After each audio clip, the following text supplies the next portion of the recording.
우리 가장 멋쟁이 목사님이시고 또 우리 나사렛 교단의 전 감독님이셨고 안종 나사렛 교회를 섬기시는 우리 윤문기 목사님, 맛! 설교 제목이 참 맛깔나죠? 이 맛이라는 주제로 하나님의 귀한 말씀 증거하시겠습니다. 나오실 때 우리 힘찬 박수로 한번 축복합시다.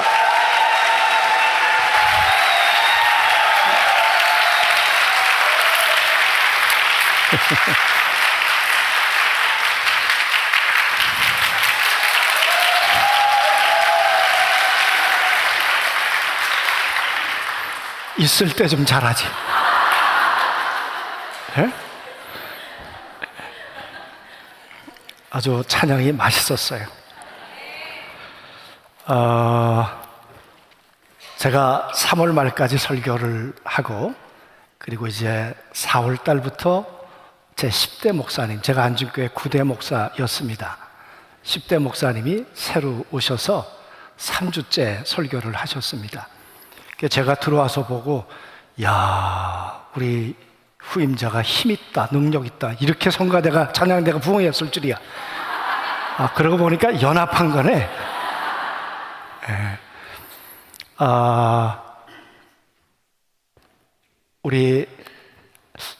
제가 얘기 듣기로는 퇴임식은 잘 가라고 해주는데 취임식은 안 할 생각이라고 제가 얘기를 들어가지고, 이 시간에 우리 목사님을 잠깐 인사 소개시켜 드리는 게 좋을 것 같아서 일로 오시죠.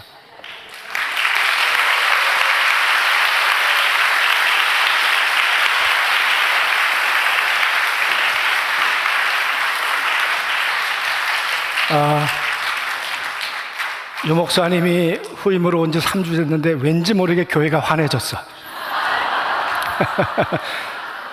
왜 환해졌는지는 모르겠어.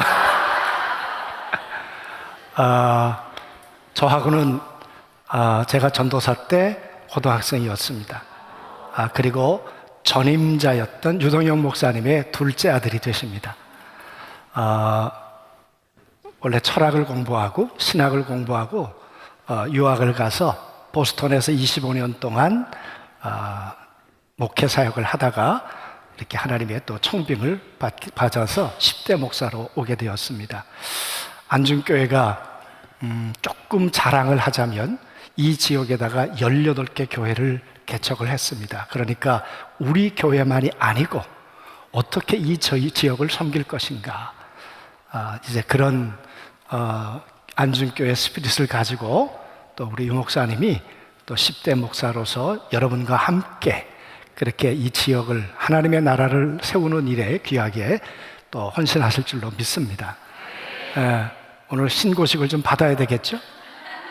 특송 한번 하라 그럴까요?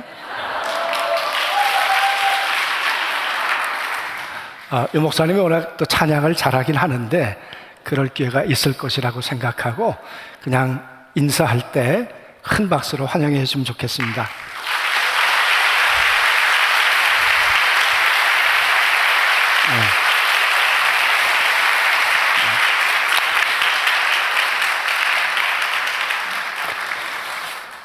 하여튼 이유는 모르겠지만 계속 교회가 환해질 것 같아.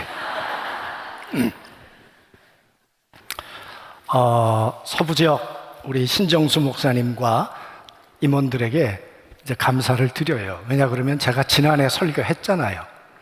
그런데 왜 또 저한테 부탁을 하셨을까 얘기를 들었더니 이번만 하고 다음부터는 절대 안 부른다고.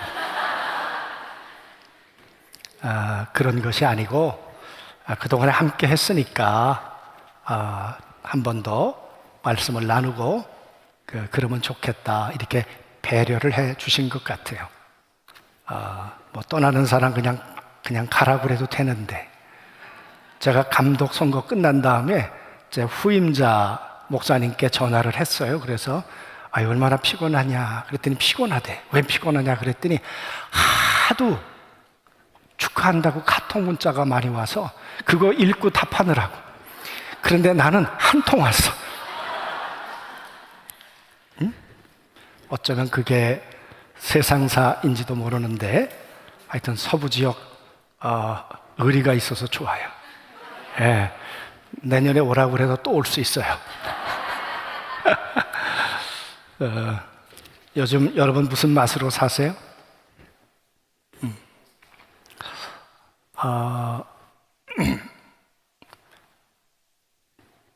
제가 교회를 사임하고 이제 은퇴하고 떠난다 그러니까 저보다 미리 떠난 분들이 계시더라고. 그래서 뭐 딴 교회로 갈까 뭐 그런 분들도 계시고, 그래서 몇 개월째 교회 요즘 안 뵈는 분이 있어서 어제 우리 친구 목사 결혼식 들렸다가 신방을 했습니다. 식당을 하시는 분인데 식당에 앉아서 한참 얘기를 하는데 비가 막 쏟아지기 시작했어요. 그랬더니 이렇게 얘기를 하세요. 목사님, 거리에 사람이 없어요. 비까지 오니 누가 식당에 오겠어요? 그러면서 하시는 말씀이 요즘 죽을 맛이에요. 여러분, 식당 하시는 분만 죽을 맛이겠습니까? 자영업 하시는 분들, 또 직장 생활 하시는 분들, 그러면서 그 신랑이 그러니까 그 딸의 사위가 아주 유능한 친구예요. 스카웃을 받아가지고 대기업으로 갔어요. 그런데 요즘에 명퇴를 하도 많이 받아가지고 자기도 지금 위태위태하다는 거예요. 그러니까 사업도 죽을 맛이고 자영업도 죽을 맛이고 직장도 죽을 맛이고 정치도 죽을 맛이고 지금 그렇지 않습니까? 여러분, 오늘 베드로는 무슨 맛이었을까? 오늘 이 요한복음 21장 뭐 여러 번 들었던 말씀 아닙니까? 예수님께서 숯불을 펴놓으셨고 베드로를 만나셨고, 그리고 너는 나를 사랑하느냐 물었다는 이야기, 뭐 헌신 예배 때도 들었고 얼마나 많이 들었던 말씀이겠습니까? 그런데 저는 그런 생각을 해봤어요. 예수님께서 차려주신 조반을 떡과 함께 고기도 먹었다고 그랬는데 그때 먹었던 맛이 무슨 맛이었을까? 짰을까? 달았을까? 여러분 한번 생각해 보셨어요? 무슨 맛이었을까? 왜 예수님은 숯불을 피워놓으셨을까?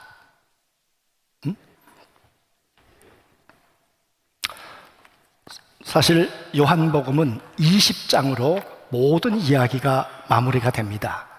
20장 31절에 보면 내가 이 글을 쓰는 이유는 예수께서 하나님의 아들 그리스도이심을 믿어 생명을 얻게 하려 함이라. 내가 이것 때문에 글을 썼어. 그러면서 사실은 요한복음은 이미 끝났습니다. 그리고 하고 싶은 이야기를 요한은 다 했습니다. 요한이 하고 싶었던 이야기는 뭡니까? 1세기 말 초대교회 성도들, 그러니까 이 요한이 이 글을 쓸 때의 상황이나 때를 보면 1세기 말, 그러니까 80년대부터 90년대 사이였을 거라고 생각을 합니다. 요한이 도미티안 황제에 의해서 이제 박해를 당하고 고난을 당하다가 반모섬으로 유배되지 않습니까? 여러분, 그 시대가 그 도미티안에 의해서 그 고난을 받을 때였다 그 말이에요. 81년부터 96년까지 도미티안이 제위했을 거라고 생각을 하는데 85년경에 요빠라고 하는 곳에서 남쪽으로 약 20km 떨어진 20에서 25km 떨어진 얌리아라는 곳에서 종교회의가 열립니다.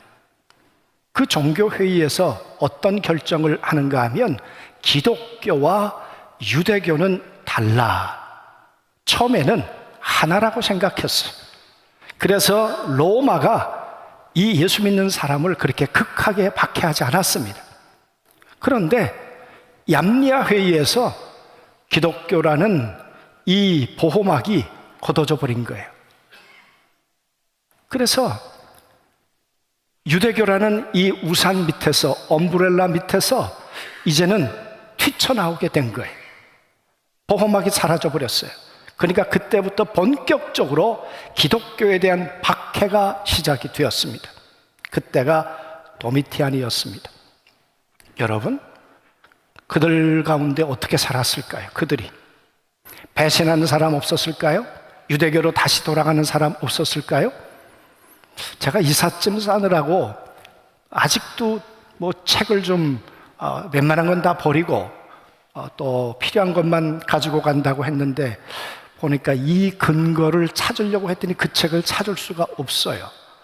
제가 읽었던 책 가운데 보면 그 당시에 초대교회 5만 정도의 그리스도인이 있었는데, 그때 도미티안 황제 때 2만이 믿음을 포기했다 그랬어요. 여러분, 이 시대적 배경이 히브리서, 요한계시록, 요한복음이 같은 상황이죠. 그때 2만 명이 부활하신 예수님을 떠났어요. 예수님을 구주로 영접하고 그리고 개종을 했는데, 아니, 부활하신 예수님이 살아계신데 왜 우리의 고난을 방치하시는 걸까? 그러면서 떠나는 사람들이 하나 둘씩 생기더니 2만이 되었다고 생각을 해보십시오.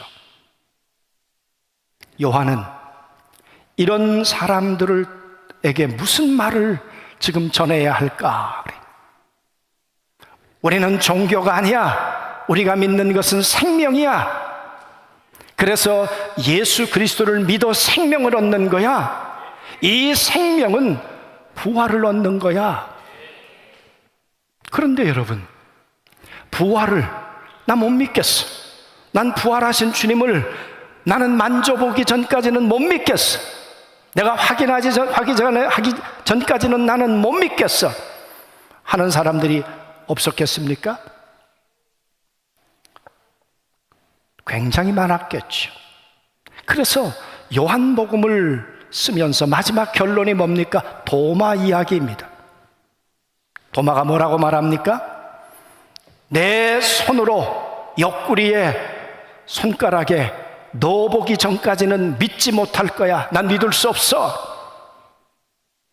여러분, 그렇게 말하지 않았습니까? 그때 예수님이 다시 찾아오셨습니다. 그리고 도마에게 넣어봐, 만져봐. 그때 도마가 만졌습니까? 안 만졌어요. 그리고는 이렇게 고백했습니다. 나의 주십니다. 당신은 만져보지 않았지만 당신은 나의 구주이십니다. 여러분, 그 메시지는 뭡니까? 그 당시에 만져보지 못해서 못 믿겠다 하는 사람들에게, 아니야, 보지 못했지만 만지지 못했지만 도마처럼 믿는 것이 믿음이야. 부활의 주님이 다시 우리 가운데 나타날 수 없어. 그러나 부활은 사실이야. 여러분, 그게 요한복음의 결론입니다. 보지 못하고 믿는 사람들이 복되다 말이다. 우리가 부활하신 예수님을 우리가 보았습니까? 만졌습니까? 아닌데도 우린 믿고 있어요. 그런 믿음의 사람들을 향해서 요한은 복되다 이렇게 말씀했습니다. 여러분, 그러면 이야기는 끝난 거예요. 그래서 학자들은 21장이 부록이라고 말합니다. 이 21장에다가 베드로의 이야기를 삽입시켜 놓은 거죠.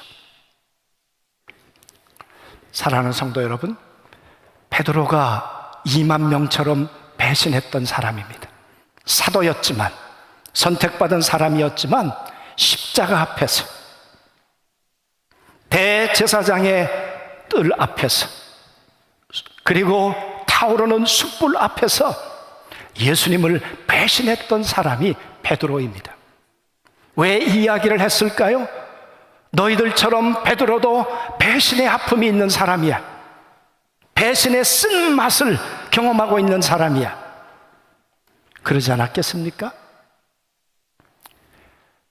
베드로는 오감을 통해서 주님을 만났던 사람입니다.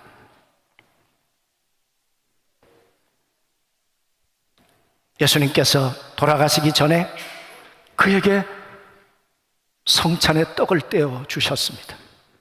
포도주를 함께 나누면서 그 포도주 냄새를 맡게 해 주셨습니다. 발을 닦아주시면서 그 발을 닦아주셨던 촉각을 기억하도록 해주셨던 분입니다. 그리고 두 눈을 똑바로 뜨고 예수님을 보았습니다. 그 육체 오감으로 예수님을 확인했을 뿐만 아니라 주는 그리스도시요 살아계신 하나님의 아들이라고 고백함으로 영적 감이 살아있었던 사람이 베드로였습니다. 이 베드로. 그런데 여러분, 그 불빛 앞에서, 여기 불빛이라고 말했지만 원어는 숯불이고 요한복음 18장 18절과 오늘 언급되고 있는 21장의 헬라어 단어는 똑같습니다.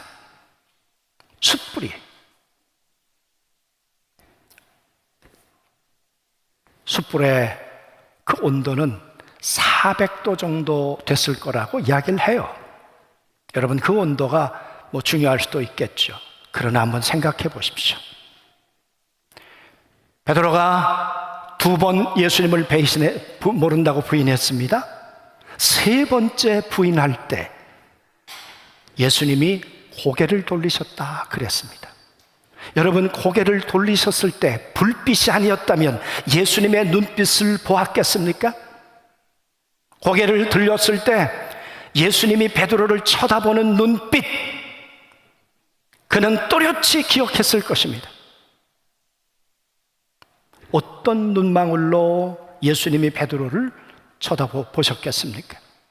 물론 닭 우는 소리에 그 청각 때문에 울을 수도 있었겠지만 베드로는 예수님의 눈빛 때문에 그는 통곡하고 아마 그 자리를 떠났었을 것입니다. 그러니 베드로가 불빛이 좋았겠습니까? 숯불이 좋았겠습니까? 그리고 예수님은 십자가에 돌아가셨어요. 제자들과 그 많은 사람들의 배신이 예수님이 떠나는 고별 인사라고 생각하고 예수님은 십자가에 돌아가셨겠죠. 여러분, 그 베드로가 예수님이 부활하는 것을 기대했을까요? 예수님이 부활했다고 얘기할 때 베드로가 달려갔습니다. 달려갈 때 부활의 주님을 믿습니다. 여러분, 사랑하기 위해서 달려갔을까요? 아니면 부활하지 않았으면 좋겠다. 왜? 베드로에게 양심의 찔림이 있죠. 내가 그래도 수제자라고 하는데 그 예수를 3번 부인했단 말이지. 여러분, 자기 자신이 얼마나 처절하다고 생각했겠습니까? 그리고 자기를 아는 사람들에게 내가 사도라고 자신 있게 말할 수 있었겠습니까? 아니었을 거예요. 베드로는 배신의 쓴맛, 그 고통의 순간순간을 아마 경험하고 살았을 거예요. 그래서 2번 부활하신 예수님을 만나고도 나는 고기 잡으러 갈 거야. 난 부활하신 주님을 만날 난 위인이 못 되지. 여러분, 혹 그렇게 생각하지 않았을까요? 그 근거는 뭘까? 예수님이 나타나셨는데 옷을 입고 물 속으로 뛰어들었어요. 여러분, 예수님이 나타나셨을 때 살기를 원했다면 옷 벗고 뛰어들어야죠. 왜 옷을 챙겨 있으니까? 살려고 했다면. 여러분, 근데 베드로는 옷을 입고 뛰어들었어요. 왜 그랬을까요? 부활하신 예수님 앞에 나갈 수 없다는 그 양심의 통증 때문에 그러지 않았을까요?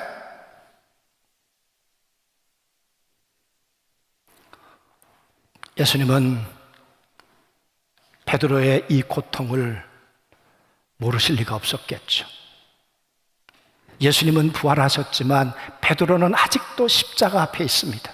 2번 만났지만 아직도 베드로는 부활의 이 은혜를 아직도 맛보고 있지 못하다 말이죠. 그 원인은 숯불이라고 예수님은 생각하셨겠죠. 저 숯불 앞에서 나를 3번 부인했던 이 강렬한 이 기억보다 아마 베드로에게 더 큰 상처는 없을 것입니다. 그래서 예수님은 숯불을 펴놓으시고 그리고 떡을 구시고 조반을 준비하셨겠죠. 예수님을 부인하셨던 그 조도와 비슷한 조도를 맞춰 놓으셨겠죠. 그리고 물속에 빠졌다가 여러분 베드로가 물속에서 나왔다고 생각해 보십시오. 그때 갈릴리 바다가 약 10도에서 13도 정도라고 했습니다. 여러분 그 온도에 물속에 들어갔다가 나왔다면 그는 얼마나 한기를 느꼈겠습니까? 그러나 저 숯불 가운데 갈 수 없었던 베드로, 예수라고 하는 말을 들었지만 예수님 앞에 가까이 갈 수 없었던 이 베드로의 이 처지, 예수님의 불빛은 꺼지지 않고 타오르고 있었지만 베드로는 이미 냉동이 돼버렸어요. 싸늘하게 식어버렸어요. 어떻게 감히 나가서 내가 사랑한다고 말할 수 있겠습니까? 어떻게 예수님이 계신 불빛 가까이에 나갈 수 있었겠습니까? 예수님은 그런 베드로를 아시고 촛불 앞으로 그를 부르셨겠죠. 그리고는 먹어라, 맛보아라, 맛보아라. 사랑하는 성도 여러분, 예수님께서 베드로에게 보여주고 맛보여주고 싶었던 맛은 고기 맛이었겠습니까? 떡 맛이었겠습니까? 여러분, 예수님이 그에게 맛보여주고 싶었던 것은 부활의 맛은 아니었겠습니까? 난 말이다, 십자가에 못 박힐 때 너의 배신을 나는 망각했어. 내가 십자가에 못 박을 때 너의 배신의 소리를 나는 다 지워버렸어.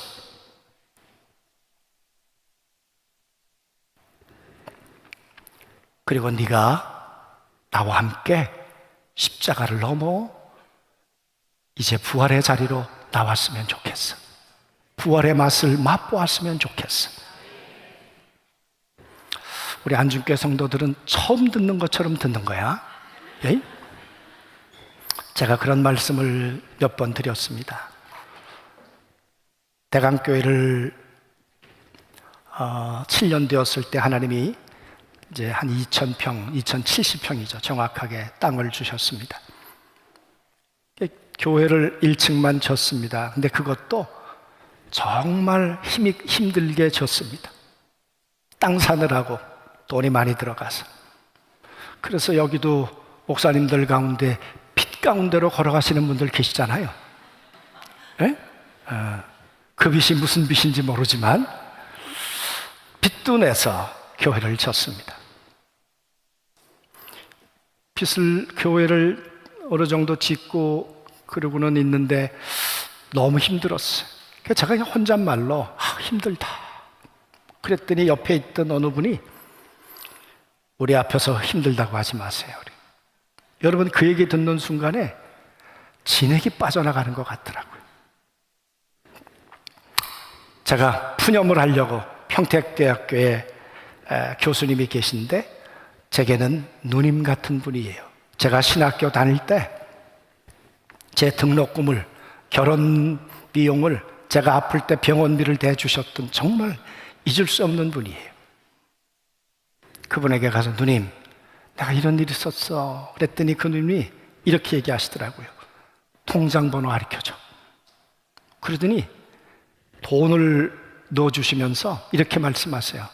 가족들과 함께 안식년 갔다 와. 가족들과 함께. 너 혼자 가면 안 돼. 교회에다가 얘기를 해서 비행기값 생겼으니까 허락을 받고 제가 콜로라도에 갔습니다. 한 달 제가 먼저 갔습니다.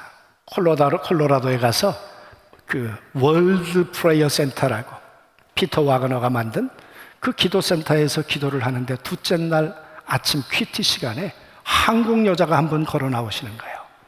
30년 전에 평택에서 있다가 미국 콜로라도에 가서 나사렛 교회를 나가시는 집사님인 거 있죠. 그분이 뭐 얘기가 기니까 생략하고 말씀드리면 이렇게 얘기를 하세요. 목사님, 제가 여행용 버스가 있습니다. 그 버스를 타고 가족이 오시면 여행을 할 수 있습니다. 아니, 언제 봤다고. 그 남편은 그 뉴 라이프 처치에서 그 찬양 사역자예요. 예, 이태리 사람인데, 그러면서 자기 남편이 이 차를 정말 애지중지해서 한 번도 누구를 빌려준 적이 없지만 내가 남편에게 허락을 받겠다는 거예요. 그런데 여러분, 한국 떠나기 전에 우리 큰딸이 이렇게 얘기를 했습니다. 아빠, 미국 가면 그런 버스를 탈 수 있을까? 그게 끝이에요. 그리고 제가 대답도 안 했어요. 그런데 여러분, 콜로라도에 그 차를 가지고 계신 그 버스 주인이신 그분이 거기 있었잖아요.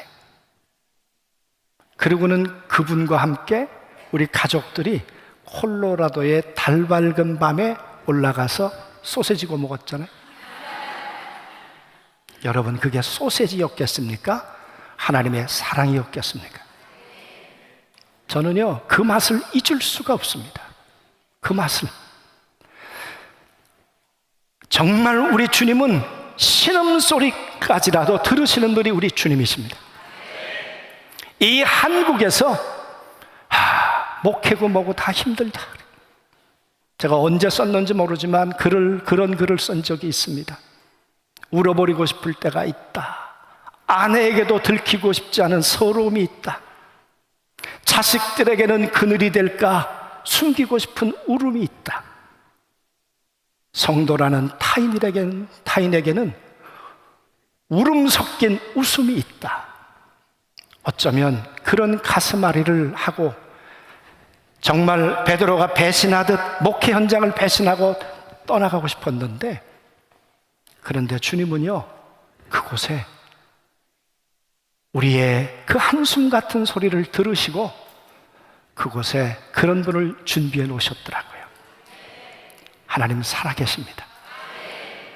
때론 배신하고 떠나가고 싶은데, 그런데 그 실패의 자리에 주님이 와 계시더라니까요.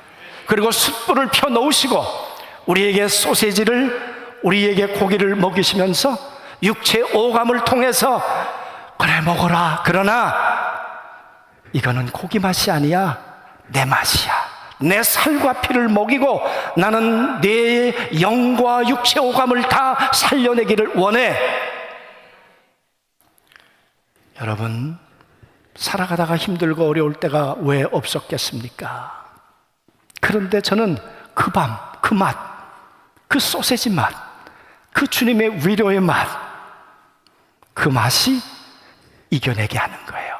넉넉히 이기는 거예요. 사랑이 이기는 거예요.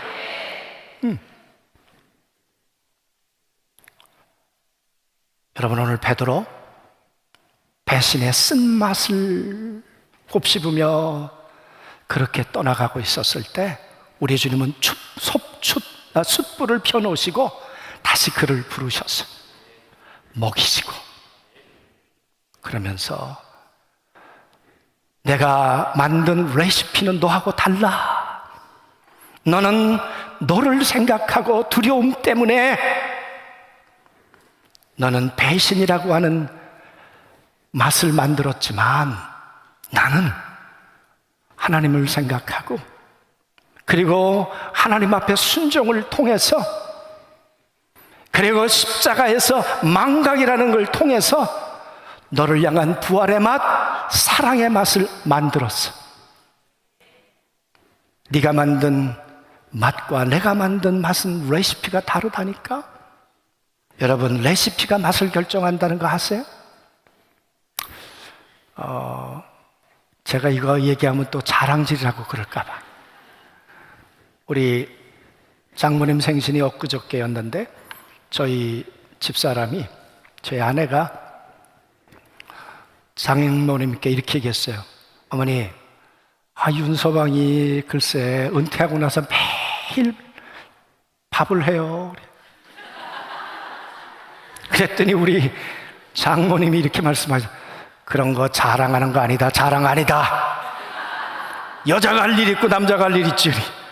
뭐 옛날 어르신이니까. 근데 무슨 얘기를 하려고 하는가 하면 오늘 아침에도 내가 밥을 했다니까. 오늘 아침에 내가 도마도 하고 또 계란하고, 그런데 오늘은 안 하던 짓을 했어. 거기다 버터를 집어넣어 봤어. 그랬더니요, 맛이 다르더라고요. 맛이. 그래서 레시피가 맛을 결정하지, 배신의 맛은 레시피가 다른 거예요. 예수 그리스도가 부활의 맛, 사랑의 맛을 낼 수 있는 것은, 여러분, 나 죽어 너 살아라 십자가예요. 그것이 부활의 맛을 만들어내는 거예요. 오늘 예수님께서 베드로에게 맛보게 해주고 싶은 것은, 여러분, 배신의 맛이 아니라 이 숯불 앞에서 사랑의 맛을 내가 경험했으면 좋겠다.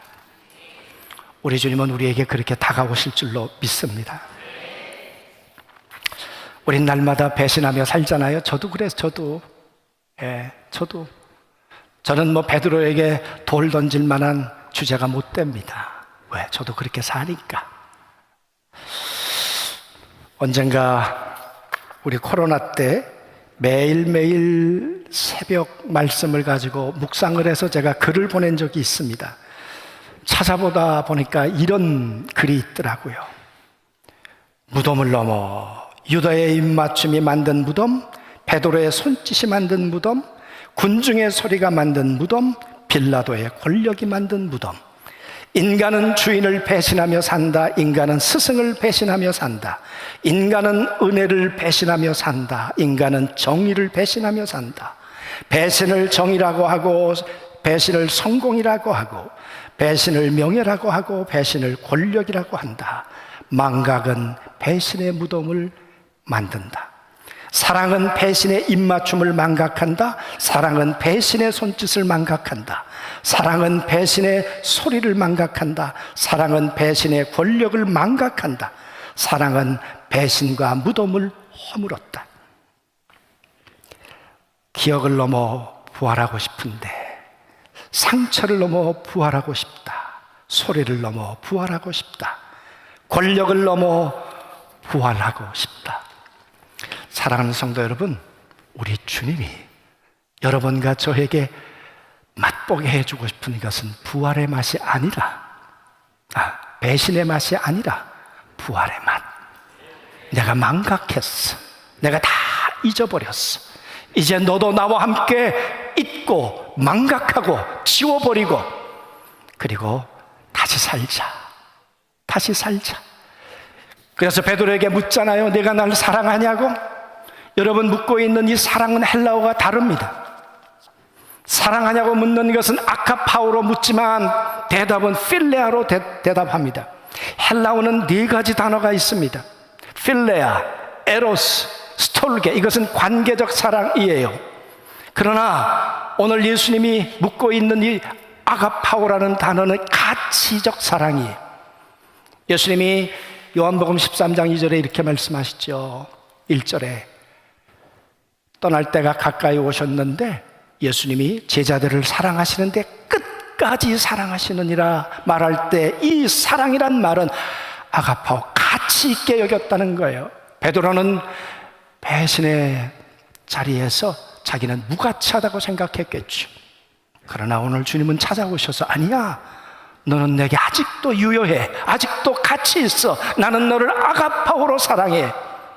그러면서 하시는 말씀이, 너도 나처럼 이 사랑을, 부활의 맛을 전하는 삶을 살아줄 수 없을까? 가서 내 양을 쳐. 여러분, 부활의 맛을 경험한 사람들이 해야 될 일이 있다면 이 부활의 맛을 어떻게 전할 수 있을까? 이 맛을 전하기 위해서 숯불을 다시 피우고, 그리고 그들에게 내가 경험한 이 맛이야, 이 부활의 맛을 전하는 우리가 되어야 될 줄로 믿습니다. 제가 요즘 은퇴의 맛을 즐기고 있잖아요. 금요일 날 늘 기도회를 했었는데 몇 주 전에 영상으로 보았잖아요. 보다 보니까 이 뒤에 율동하는 우리 중학생 애들이 있잖아요. 이게 한 놈이 안 보여요. 그래서 왜 그놈이 안 보이냐 그랬더니 감기 몸살이 걸렸대.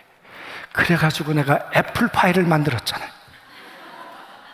그리고 뭐라 그래 그거 키위 세어라고 해가지고 그에게 전달해 줬어요. 그랬더니 그 아이가 전화를 해서 이렇게 말했어요. 목사님 감동이에요. 키위와 여러분 애플파이를 먹는 게 아니라 감동을 먹는 거고 사랑을 먹는 거죠. 여러분 우리가 해야 될 일은 아직 숯불이 차가운 사람들이 있어요. 따뜻한 숯불로 우리가 바꿔줘야 하는 일, 부활의 맛을 맛보게 해줘야 하는 일. 그래서 여러분 배신은 우리를 상처와 아픔과 고통 가운데 살게 하지만 부활의 맛은 우리를 다시 일어서도록, 우리를 다시 부활의 주님을 전하도록 우리를 만들어 주실 줄로 믿습니다. 인간의 숯불은 꺼지지만 우리 주님의 숯불은 꺼지는 법이 없습니다. 그 주님으로 우리 모두가 넉넉히 이기게 되시기를 주님의 이름으로 축원합니다.